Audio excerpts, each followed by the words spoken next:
Hello बच्चों, let's read this question. So this question says, which of the following statement is incorrect when a person walks on a rough surface? Option A is the frictional forces exerted by the surface stops him from moving. Option B is the forces when the person exert on the floor keeps him moving. Statement C is the reaction of the forces when the person exert on the floor keeps him moving. And option D is our none of the above. Okay, तो चलिए बच्चों इस question को हम start करते हैं. तो देखिए बच्चों, इस क्वेश्चन का जो आपका की कॉन्सेप्ट है, इस क्वेश्चन का आप की कॉन्सेप्ट लिख सकते हैं. देखिए, इस क्वेश्चन में हमसे पूछा गया है कि जब एक पर्सन क्या करता है, which of the following statement is incorrect. Incorrect statement बताना है जब कोई पर्सन क्या करता है, person walk on A rough horizontal sorry rough surface, किसी रफ सर्फेस पर क्या करता है, वॉक करता है. ठीक है, तो देखिए बच्चों, इस क्वेश्चन का जो आपका की कॉन्सेप्ट हो जाएगा वो क्या, आपका इस क्वेश्चन का फ्रिक्शन. ठीक है, फ्रिक्शन. ठीक है, friction is the key concept of this question. ठीक है, फ्रिक्शन होता क्या है? Friction is a force which opposes the relative tendency of motion between two surfaces. ठीक है, फ्रिक्शन एक ऐसा टेंजेंशियल फोर्स होता है जो क्या करता है, रिलेटिव मोशन की टेंडेंसी को क्या करता है, अपोज करता है, जिसे हम क्या बोलते हैं, फ्रिक्शन बोलते हैं. ठीक है, अब देखिए, अब इस क्वेश्चन में हमसे बोला है कि देखिए, उसने इसमें बोला है कि अगर आपके पास क्वेश्चन में देखो ये फ्रिक्शन की आपकी डेफिनेशन होगी. अब देखिए, फ्रिक्शन से हमें ये पूछा गया कि हम जब मूव करते हैं, मैंने person walk on A rough surfaces, तो फ्रिक्शन क्या करता है. तो देखिए, अगर हम क्या करते हैं यहाँ पर रफ, किसी रफ सर्फेसेस में मूव करते हैं. ठीक है, अगर रफ सरफेस से मूव करते हैं तो फ्रिक्शन एक ऐसा फोर्स होता है जिसके कारण क्या होता है, हम आगे को क्या कर पाते हैं, मूव कर पाते हैं. ठीक है, due to the friction we can move. ठीक है, अगर फ्रिक्शन फोर्स वहां पर एक्ट नहीं करता है तो हम क्या मूव नहीं कर पाएंगे. ठीक है, तो हम क्या कर पाते हैं, आगे को मूव नहीं कर पाएंगे, या फिर हम चल नहीं सकते हैं. ठीक है, तो हमारे फ्लोर पर चलना क्या हो जाएगा, काफी हार्ड हो जाएगा. क्यों हो जाएगा?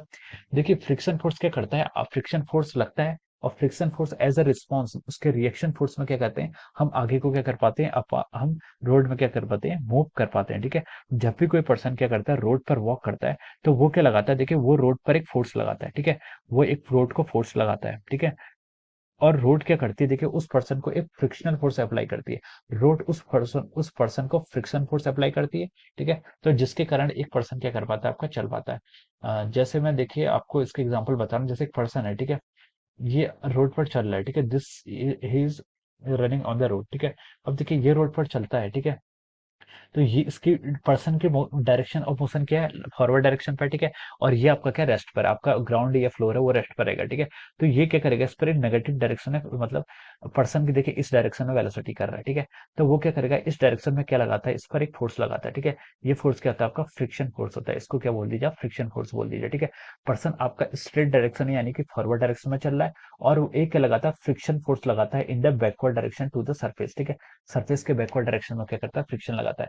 और देखिए ये फोर्स क्या लगाता है, देखिए पर्सन लगा रहा है किस पर, ग्राउंड पर, तो ग्राउंड भी क्या लगाता है, एक पर्सन पर फोर्स लगेगा, फ्रिक्शन फोर्स लगेगा इन द फॉरवर्ड डायरेक्शन. ठीक है, और जो आपका पर्सन है वो क्या करेगा, ग्राउंड है इस पर क्या लगेगा, एक फ्रिक्शन फोर्स लगेगा इन द फॉरवर्ड डायरेक्शन, और इसी फ्रिक्शन फोर्स के कारण पर्सन क्या करता है, ग्राउंड पर चल पाता है. ठीक है, इसको आप ऐसे समझ सकते हैं जैसे कि मान लीजिए आप किसी ऑयली सरफेस पर चले जाते हैं, या फिर आप एक ऐसे सरफेस पर चल रहे हैं जहां पर आपका फ्रिक्शन कितना है, जीरो है. ठीक है, फ्रिक्शन जहां पर जीरो होता है वहां पर आपका चल पाना क्या हो जाता है, मुश्किल हो जाता है.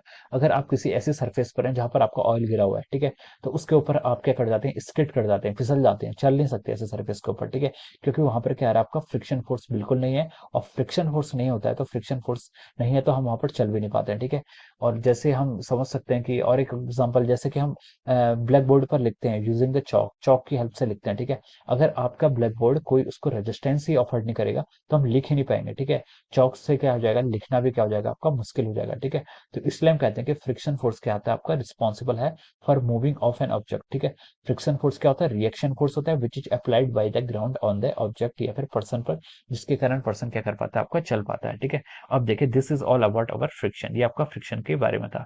अब देखिए ऑप्शन ए में, देखिए अब ऑप्शन में चलते हैं. उसने बोला कि the friction force exerted by the surface stops him from moving. ठीक है, तो ये स्टेटमेंट क्या हो गया, आपका रॉन्ग हो गया. फ्रिक्शन का फोर्स कभी भी स्टॉप नहीं करता है. फ्रिक्शन फोर्स क्या करता है, always helps in us in the moving. ठीक है, मूव करने में हमारी हेल्प करता है, तो ये स्टेटमेंट रॉन्ग है. ऑप्शन बी में दिया है, the force which the person exert on the floor keeps him moving. जो फोर्स क्या लगाता है, मैन को लगा, person exert on the floor keeps him moving, जो मैन क्या करता है, फ्लोर पर फोर्स लगाता है, वो उसको मूव करने में हेल्प करता है. तो हम बोलेंगे कि बिल्कुल सही, दिस स्टेटमेंट इज राइट. ये क्या होता है, आपका एक्शन फोर्स होता है, और उसके रिएक्शन पर ग्राउंड अप पर रिएक्शन फोर्स लगाता है, जिसके कारण आप मूव कर पाते हैं। तो B option is the wrong option. C option में देखिए उसने क्या बोला है। हाँ, C B option is the right option, ठीक है। सी ऑप्शन में उसने क्या बोला है, the reaction of the forces which the person exert on the floors keep him moving. जो हम पर क्या लगाता है, जो हमारा फ्लोर होता है वो पर्सन पर क्या लगाता है, रिएक्शन फोर्स लगाता है, उसके कारण पर्सन क्या कर पाता है, कीप्स मूविंग हो पाता है। तो this statement is right answer, ठीक है। रिएक्शन फोर्स के कारण ही हम चल पाते हैं फ्लोर पर, ठीक है। डी ऑप्शन ने बोला है उसने नन ऑफ द अबव, ठीक है। नन ऑफ द अबव, ठीक है। अब देखिए इसमें आप देखिए, अब आपके यहाँ से पूछा गया था कि कौन सा स्टेटमेंट आपका क्या है, which of the following statement is incorrect. कौन सा स्टेटमेंट आपका इनकरेक्ट है। तो हम बोल सकते हैं कि ऑप्शन ए के आपका इनकरेक्ट इनकरेक्ट है, ठीक है। ऑप्शन ए के आपका इनकरेक्ट है, तो ऑप्शन डी क्या हो जाएगा, आपका करेक्ट हो जाएगा, ठीक है।